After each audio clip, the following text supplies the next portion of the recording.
ಚೆಲುವೆ ಸಂಸ್ಥೆ ಹಗರಣ ಕೇಸ್ನಲ್ಲಿ ಮತ್ತಿಬ್ಬರನ್ನ ಬಂಧಿಸಲಾಗಿದೆ. ಹಲಸೂರು ಗೇಟ್ ಪೊಲೀಸರಿಂದ ಅಭಿಷೇಕ್ ಮಾರುತಿ ಗೌಡ ಅರೆಸ್ಟ್ ಆಗಿರುವುದು. ಈವರೆಗೂ 14 ಮಂದಿ ಆರೋಪಿಗಳನ್ನ ಬಂಧಿಸಲಾಗಿದೆ. 14 ಜನರನ್ನ ಬಂಧಿಸಿ ವಿಚಾರಣೆ ಮಾಡಲಾಗ್ತದೆ. ನಿನ್ನೆ ಅನಿಲ್ ಎಂಬಾತನ ಬಂಧನ ಮಾಡಲಾಗಿತ್ತು. ಅದಕ್ಕೂ ಮುಂಚೆ 11 ಜನರನ್ನ ಬಂಧಿಸಿದ್ರು. ಆ 11 ಜನರಲ್ಲಿ 3 ಜನ ಆರ್ಒಗಳು, ಒಬ್ಬ ARO ಸರ್ಕಾರಿ ಅಧಿಕಾರಿಗಳು. ಟೋಟಲ್ ಆಗಿ 4 ಜನ ಸರ್ಕಾರಿ ಅಧಿಕಾರಿಗಳು. ಇನ್ನು ಉಳಿದಂತೆ ಚಿಲುಮೆ ಸಂಸ್ಥೆಗೆ ಸಂಬಂಧಪಟ್ಟಂತವರು ಅವರೊಂದು 10 ಜನ ಇದ್ದಾರೆ. ತನಿಖೆಯನ್ನ ಮಾಡ್ತಾ ಮಾಡ್ತಾ ಸಾಕಷ್ಟು ಜನ ಅರೆಸ್ಟ್ ಆಗ್ತಾ ಬರ್ತಾ ಇದ್ದಾರೆ. ಇಲ್ಲಿ ಮೈನ್ ಆಗಿ ಈಗ ಸದ್ಯಕ್ಕೆ ಅರೆಸ್ಟ್ ಆಗ್ತಾ ಇರುವಂತವ್ರು, ಹಾಗೆ ಈ ತನಿಖೆ ಆಳ ಇಳಿತಾ ಇರುವಂತ ಕ್ಷೇತ್ರಗಳು ಅಂದ್ರೆ ಶಿವಾಜಿನಗರ, ಮಹದೇವಪುರ, ರಾಜರಾಜೇಶ್ವರಿ ನಗರ, ಚಿಕ್ಕಪೇಟೆ, ಈ 4 ಕ್ಷೇತ್ರಕ್ಕೆ ಸಂಬಂಧಪಟ್ಟಂತೆ. Same story. ರವಿಕುಮಾರ್ ನನಗೆ ಕೆಲಸ ಕೊಟ್ಟ, ನನಗೆ ಏನು ಕೆಲಸ ವಹಿಸಿದ್ನೋ ಅದನ್ನ ಚಾಚು ತಪ್ಪಂಗೆ ನಾನು ಮಾಡಿದ್ದೀನಿ ಅಂತ. ಇವರ ಜಮೀನಲ್ಲೇ ನರ್ಸರಿ ಮಾಡಿದ್ದಾರೆ. ಬರೀ ಗಿಡ ಮಾರಿ ವರ್ಷಕ್ಕೆ 2 ಕೋಟಿ ಸಂಪಾದನೆ ಮಾಡ್ತಾರೆ. ಅವರ ಸೀಕ್ರೆಟ್ಸ್ ಅನ್ನ ಕಲಿಬೇಕಾ? ಫ್ರೀಡಮ್ ಆಪ್ ಅನ್ನ ಈಗಲೇ ಡೌನ್ಲೋಡ್ ಮಾಡಿ. ಸದ್ಯಕ್ಕೆ ನಾವು ಆರೋಗಳದ್ದು ಎನ್ಕ್ವೈರಿ ಮಾಡ್ತಾ ಇದ್ದೀವಿ. ಆರೋಗಳನ್ನ ಇವಾಗ ಕಸ್ಟಡಿಲಿದ್ದಾರೆ. ಅವ್ರದ್ದನ್ನ ಡೀಟೇಲ್ ಆಗಿ ಎನ್ಕ್ವೈರಿ ಮಾಡಿ, ಅದು ಎನ್ಕ್ವೈರಿ ಮುಗಿದ ನಂತರದಲ್ಲಿ ಅವ್ರದ್ದು ಫಸ್ಟ್ ನಾವು ಕೆಳ ಹಂತದ ಅಧಿಕಾರಿಗಳದೆಲ್ಲ ಮುಗಿಸ್ತೀವಿ. ನಂತರದಲ್ಲಿ ಸ್ಟೆಪ್ ಬೈ ಸ್ಟೆಪ್ ಇನ್ವೆಸ್ಟಿಗೇಷನ್ ನಾವು ಪ್ರೋಗ್ರೆಸ್ ಮಾಡ್ತೀವಿ. ಆ ಟೈಮಲ್ಲಿ ನೆಸೆಸಿಟಿ ಇದ್ದರೆ ನಾವು ಅವ್ರನ್ನೂ ಮಾಡ್ತೀವಿ. ಅಥವಾ ಏನೇನು ಎವಿಡೆನ್ಸಸ್ಗಳು ಸಿಗುತ್ತೆ ಅದ್ರ ಪ್ರಕಾರ ನಾವು ನಮ್ಮ ಕರ್ತವ್ಯ ಮಾಡಲೇಬೇಕಾಗತ್ತೆ.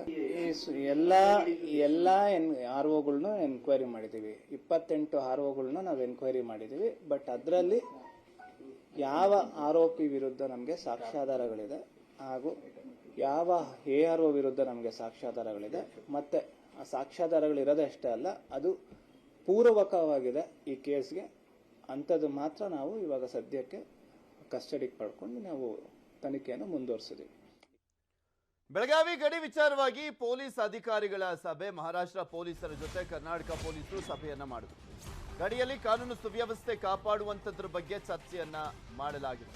2 ಕಡೆ ಪೊಲೀಸರಿಂದ ಚೆಕ್ ಪೋಸ್ಟ್ ಮಾಡಿ ಭದ್ರತೆಯನ್ನ ಹಮ್ಮಿಕೊಳ್ಳಲಾಗ್ತಾ ಇದೆ. ಗಡಿಯಲ್ಲಿ ಭದ್ರತೆ ಪರಿಶೀಲಿಸಿರುವಂತದ್ದು ADGP ಆಗಿರುವಂತ ಅಲೋಕ್ ಕುಮಾರ್. ಮಹಾರಾಷ್ಟ್ರ ಪ್ರಯಾಣಿಕರಿಗೆ ಗುಲಾಬಿಯನ್ನ ನೀಡಿದ್ದಾರೆ ಅಲೋಕ್ ಕುಮಾರ್ ಅವರು. ಕರ್ನಾಟಕದಲ್ಲಿ ಯಾವುದೇ ರೀತಿಯಾದಂತಹ ತೊಂದರೆ ಆಗಿರಲಿಲ್ಲ. ಆದರೆ ಮಹಾರಾಷ್ಟ್ರದ ಕಿಡಿಗೇಡಿಗಳು, ಅಲ್ಲಿರುವಂತ ಸರ್ಕಾರ ನಾಯಕರು ಹಚ್ತಾ ಇರುವಂತ ಬೆಂಕಿಯಿಂದ ಅಲ್ಲಿ ಉದ್ವಿಗ್ನ ಪರಿಸ್ಥಿತಿ ನಿರ್ಮಾಣ ಆಗ್ತಾ ಇದೆ. ಸ್ನೇಹ, ಪ್ರೀತಿ, ವಿಶ್ವಾಸದ ಸಂಕೇತವಾಗಿ ಗುಲಾಬಿ ಹೂವನ್ನ ನೀಡಿದ್ದಾರೆ ಅಲೋಕ್ ಕುಮಾರ್ ಅವರು. ಅಲ್ಲಿ ರಿಯಾಕ್ಷನ್ ಆದ್ರೆ ಇಲ್ಲಿ ಸಹಜವಾಗಿ ಇಲ್ಲೂ ಕೂಡ ಆಕ್ರೋಶವನ್ನ ವ್ಯಕ್ತಪಡಿಸಿರುವಂತದ್ದನ್ನ ಬಿಟ್ರೆ ಕನ್ನಡಿಗರು, ಕರ್ನಾಟಕದವರು ಯಾವತ್ತೂ ಕೂಡ ಕಿರಿಕನ್ನ ಮಾಡಿಲ್ಲ. ಆದ್ರೆ ಅಲ್ಲಿರುವಂತ ಕಿಡಿಗೇಡಿಗಳು, ಕಿರಿಕ್ ನಾಯಕರು ಪದೇ ಪದೇ ಇಲ್ಲಿ ತಮ್ಮ ಬೇಳೆಯನ್ನ ಬೇಯಿಸ್ಕೊಳ್ಳಿಕ್ಕೆ ರಾಜಕೀಯ ನಾಯಕರು, ಶಿವಸೇನೆ, BJPಯವರು, ಅಲ್ಲಿರುವಂತ NCPಯವರು, ಕಾಂಗ್ರೆಸ್ ನಾಯಕರು ಎಲ್ಲರೂ ಸೇರ್ಕೊಂಡು ಬೆಂಕಿ ಹಚ್ತಾ ಇದ್ದಾರೆ ಅಷ್ಟೇ. ನಾಳೆ ಮಾನ್ಯ ಸರ್ವೋಚ್ಚ ನ್ಯಾಯಾಲಯದಲ್ಲಿ ಮಹಾರಾಷ್ಟ್ರದ ಒಂದು ಅರ್ಜಿ ವಿಚಾರಣೆ ಇದೆ.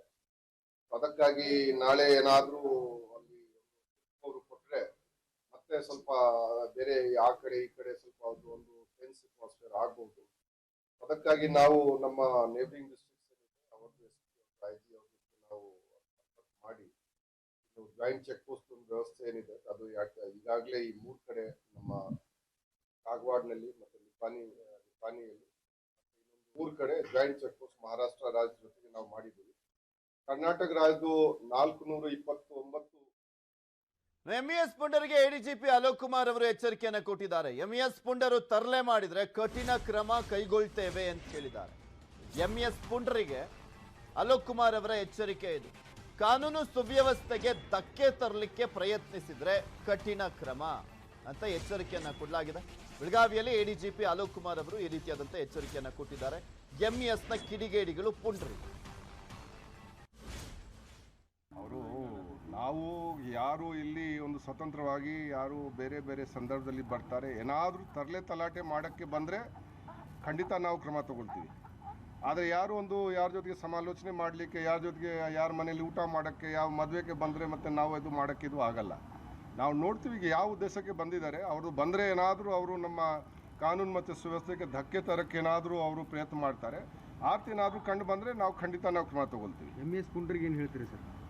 ಯಾವ ಪುಂಡ್ರು MES ಆಗಲಿ ಯಾವ ಎಸ್ ಆಗಲಿ ಪುಂಡ್ರಿಗೆ ಪುಂಡ್ರೇನೆ.